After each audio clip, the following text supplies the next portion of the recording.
Hello and welcome to the Blue Collar Wealth Club. I am one of your hosts, Sheena Whites. And I am your other host, Jerry Garcia. And today we're going to talk about how bigger goals are actually easier to achieve than tinier ones. Absolutely. I think there's a lot of misunderstanding in that statement. I think, people assume that to achieve greater goals, it's going to take a lot more work, a lot more effort, a lot more energy, when in fact, in a lot of ways, it's actually much easier. Yeah. So one of the books, because y'all know I love books, that I just read is called 10X is Easier Than 2X. If you haven't read it, definitely check it out. It's super good. But in that book, the whole premise, right, is that 10X is actually easier than 2X. And one of the things they first say is that when you're thinking about 2X, so you're thinking about doubling your company, the automatic thing to think about is just doubling your workload, right? Right. If I sold 2 yesterday and I want to sell 4 tomorrow, I just double my workload and go sell 4. Yeah. Put in more hours, maybe make double the amount of calls, whatever it is you do to get those 2 sales. That's how you must have to double it to 4. Right. So then if you're doubling whatever it is, you then automatically you're putting more work on your plate. And so then you're freaked out because you're like, oh my God, that sounds like so much extra work. Well, especially, if you're running a business, you know the amount of time and energy and effort that goes into it. Mm-hmm. And to think that I have to put even more of that time, energy, and effort into trying to double my business, that it starts to sound like it's not fun. And I think a lot of business owners run into exactly that type of situation where they get burnt out because it never seems to be enough to reach the goals that they want to hit. Yeah, because they're just focused on doubling, right? They're just focused on adding to the workload. And that's why if you think 10X, right? So if you're selling 2, but tomorrow you want to sell 20, there's no conceivable way that you can work harder to there. Right. Like our brains recognize that that's an impossibility. So what ends up happening is that then our brain thinks of all the ways we could do that. And none of it involves actually just working harder. And so therefore, we create systems and processes and team and all these different things that we need in order to 10X. And so at the end of the day, it ends up being simpler because we're working less, but we're achieving more. That's exactly right. Because, let's say whatever it is you're trying to accomplish, you're able to create one of these things per hour, right? Mm-hmm. But if you really want to hit your goals, you need to make 50 of them a day. And if you can only create one an hour, it's impossible to create more than 24 hours in a day. So then your mind has to go to, okay, well, maybe we create a second machine or whatever it is you create this thing. So you have to start going to outside the box ideas to how you can accomplish this goal rather than thinking the only way to do it is by putting more on yourself. Yeah. Like I have a client that we're in the middle of, doing an acquisition and an integration. And so that means that literally next year, their business to hit goal will have to essentially triple. And when I first said this to them, the main partner just broke down, couldn't even handle it. It was like, I can't envision that. That sounds awful. I'm going to I'm already breaking, all these things. And I was like, okay, but you need to focus not on what tripling you, but on literally tripling you, on hiring a couple people so that you are doubling and tripling yourself. What are the things that you're really great at that we really want you to do? And what are the things that we can hand off to someone else? Exactly. And I think that's where you get into all right, you don't have to put more on yourself. That's when you can start talking about hiring. How do you 10X something when you're trying to do that? If there was one of you doing it before, you can double the workload by doubling the people, but all that requires some planning and making sure that you have the capacity that when you hire on that next person, that it's going to create enough of a profit for you to be worth it. And so then you start coming up with systems, right, that make things more efficient. And so that one next hire's production actually ends up being better than your one person production was for yourself. Yeah. Well, like this client specifically, I was like, they were going to hire a salesperson. I was like, okay, you should really hire two. Because especially if we're bringing on this other company, we're folding it in. We're going to need a ton more sales. We're not just going to need one salesperson. We're going to need at least two. So hire them both at the same time and have them compete against each other and have them do all these fun things that happens when you hire two. And at first they were like, what? And then they did it. Now they're like, man, that was like the best idea was to hire two, because now we're training them both at the same time. So we're saving time there. Right. We've increased our capacity on the sales side exponentially, right? So because now instead of having one salesperson, we technically have three, because the main owner was doing that, but now they're just backup, so two. And now we can go out and market and get more leads and be able to flow those through the pipeline so much quicker. And then those two salespeople are competing against each other, so it's like everything just good. Well, yeah, we've talked a lot about, always planning, right? Mm-hmm. And part of that planning is, okay, well, I have this goal in mind, and, start with that goal and then backtrack your way into, okay, well, how do I get there? Sometimes it's going to require you to take a leap of faith and hire two people instead of one, or hire four people instead of two. And that might seem scary at first.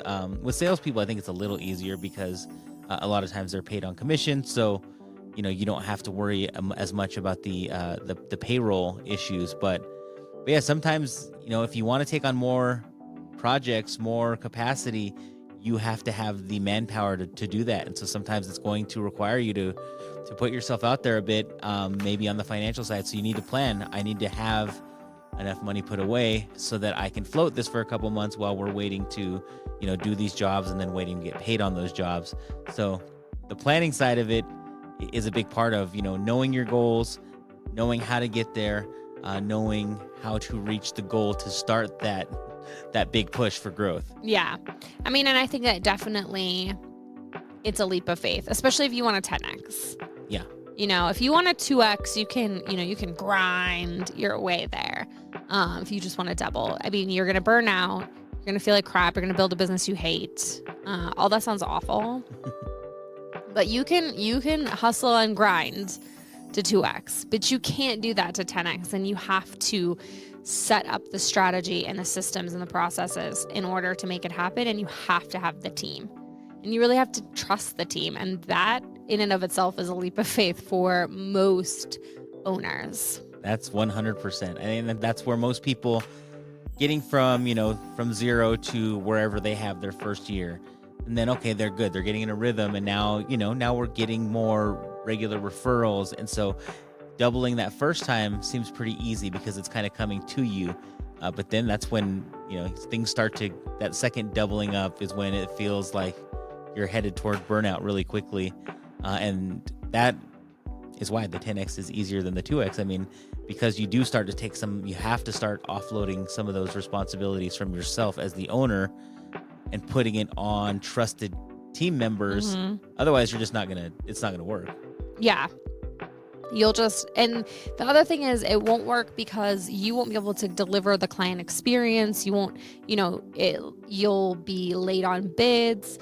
Like I had a client once who was insistent upon everything flowing through him. I mean, and his bids were like always out late. And so then he was like, his close ratio was terrible. And I'm like, well, you're making people wait a week, sometimes two, for even your bid. Like they think you forgot about them. They already hired someone else by the time you decided to give them a bid. Like you can't do that. You need to have it same day, and the only way to do that was to hire someone else and train them. I'm like, okay, but like that's what you need to do. Or just do less estimates, and right. Deliver a better experience. Because he was convinced he needed more leads. He's like, if I could have anything, I just want more leads. I'm like, dude, you don't need more leads. You have more than enough leads to hit all of your goals. Like, you need a better conversion ratio. Your conversion ratio is sub 10%. That's awful. And I think that's usually the first place people's brain goes, right? Like, I need more leads, more leads, more leads. You know, we need to crank up our marketing to get more leads because we're only converting them at 3%. Yeah. Well, they're like, I only, for every 10 estimates, I only get one. I need more leads. And it was like, okay, yeah, you could do that, right? You could definitely just pump in more estimates, but that's a shnikey ton more work. More money. Right? Yeah, more cost to you because you have to, the cost per lead, doesn't actually, as you go up and up and up, sometimes it goes up and up and up. The law of diminishing returns is definitely happening in marketing. Right? It's not Costco. You don't save money by buying more. Yeah, only to a certain point. It does not. It doesn't save money to buy in bulk. But you have to look at your close ratio. I think that honestly, in a business, if I had one single sales and marketing metric that I could pull out and say, this is what you should focus on, it would be close ratio. Yeah. Most people aren't great salespeople. That's a whole nother conversation for another day.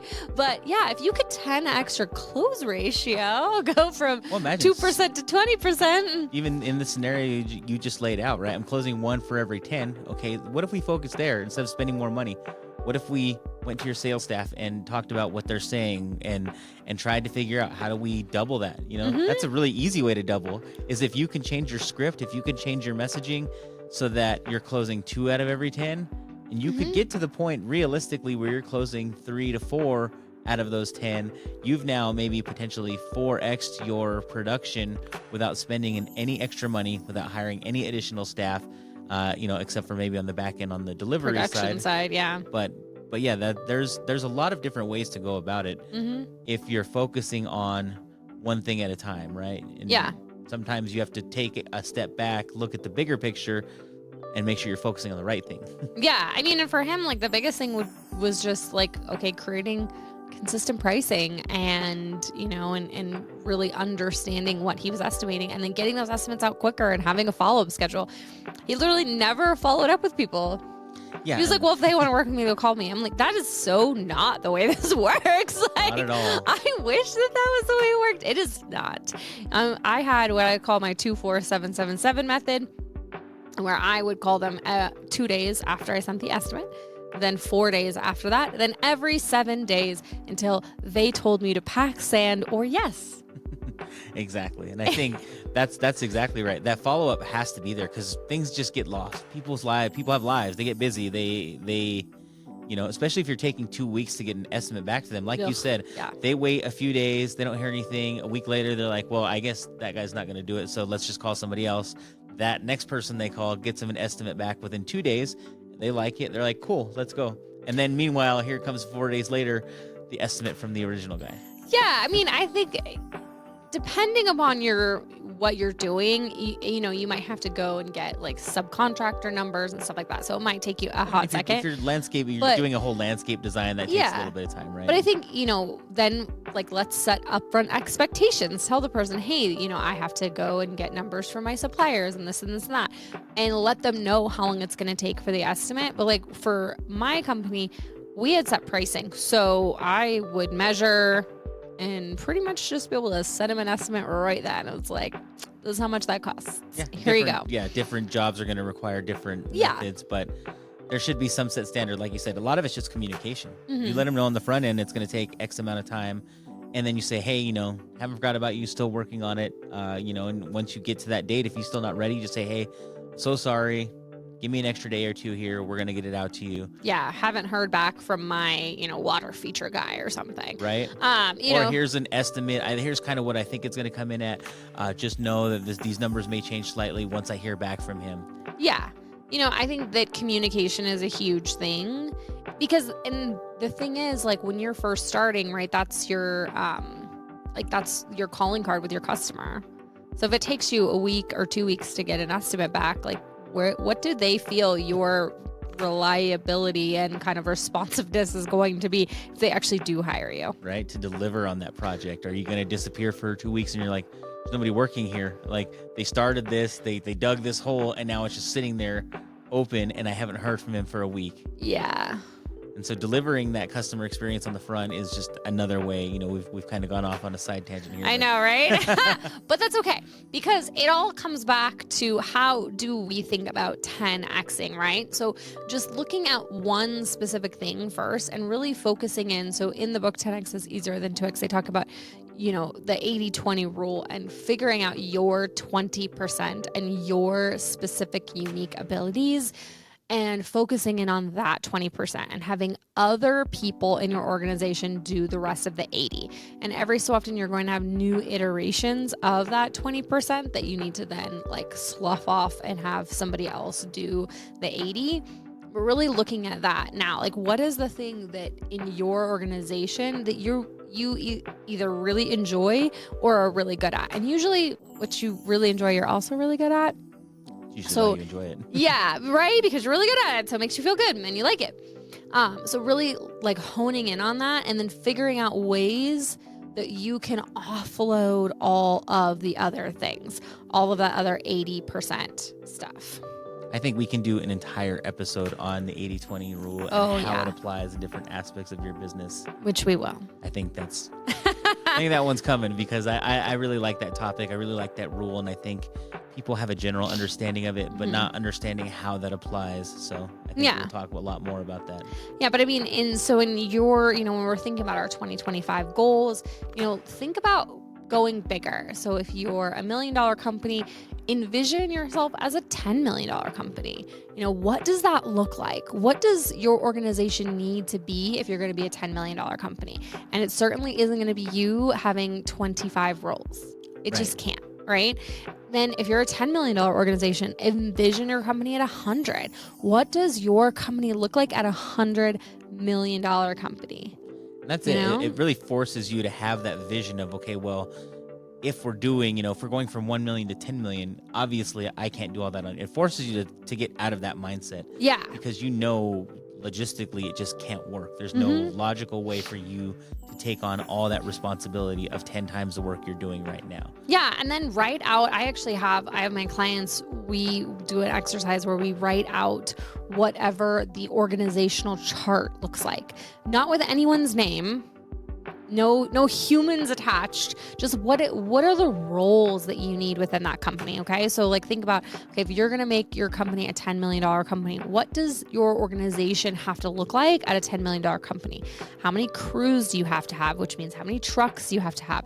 How many do you need an equipment? Yeah. How many do you need HR? How many internal staff do you need? You know, really you need a payroll person, right? Yeah, bookkeeper. Thinking about it ahead of time. You know, do you want stuff internal? Do you want it external? All these different things, because I think sometimes if you just grow willy-nilly, you end up bloated in certain areas. Yeah. You're not really thinking about it strategically. Like I have a client that when they came on board, they had so much internal staff that it was just destroying their P&L. So many just office workers. And I'm like, I thought you guys were a construction company. Like, we need to cut this down. And so sometimes that's part of it, right? It's finding out where you need those bodies and where they're most useful. So you're not, I mean, you see it a lot in corporations. They end up with a lot of middle management that a lot of their role is just middlemen.